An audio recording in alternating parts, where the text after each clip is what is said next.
Arrangers of Kenya's first real estate investment trust are optimistic of a successful issue as they tap into Kenya's desire to tap the lucrative real estate market.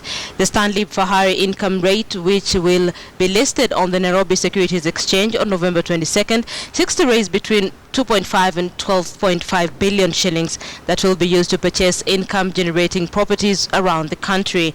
Investors will benefit from a semi-annual dividend generated from the properties. KTN's Michael Karanja sat down with Stanlib's regional director to get his take on investment-grade property in the country. So meeting different kinds of investors, how acceptable has the real estate investment trust been so far? Yeah.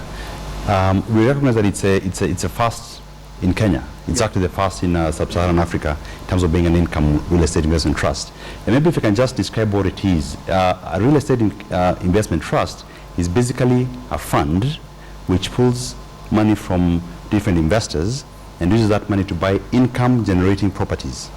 So the only assets in there in the fund are a typical, your shopping mall or office building with tenants, and income that gets distributed to the shareholders or to the investors. The three companies already eyed, three buildings that you're already into. How has that been, and have you already approached them, or is the sale argument still on course, or is it something that is still ongoing? Law requires that you have a minimum of 300 million shillings to set up an income real estate investment trust.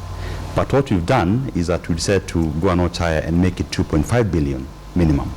So we have assets worth at least 2.5 billion shillings, but we also have a strong pipeline of other assets that add up to 12.5 billion shillings. That's why we're looking to raise up to 12.5 billion shillings. So the three seed properties or the core assets are secured, and the benefit of that now will be enjoyed by the investors. In terms of the rental income that's coming through, that will be passed on through to the investors. Maybe an example of one of those assets, you may be aware of the Greenspan Mall, in Donholm. Very solid mall, very fantastic location, good tenancies. What kind of occupancy levels are you looking at in some of these buildings for you to have that level of confidence and know that investors are actually putting their money in something that they'll be able to get a hefty return out of? So we are not, we don't speculate. You don't buy a building to go and look for tenants. You're already sure that you have a minimum of 80%. What kind of yields are you looking at out of the income? The minimum return that we require just before we even start considering the building is 14%. That's the total return that we want to see. That's your safest bet.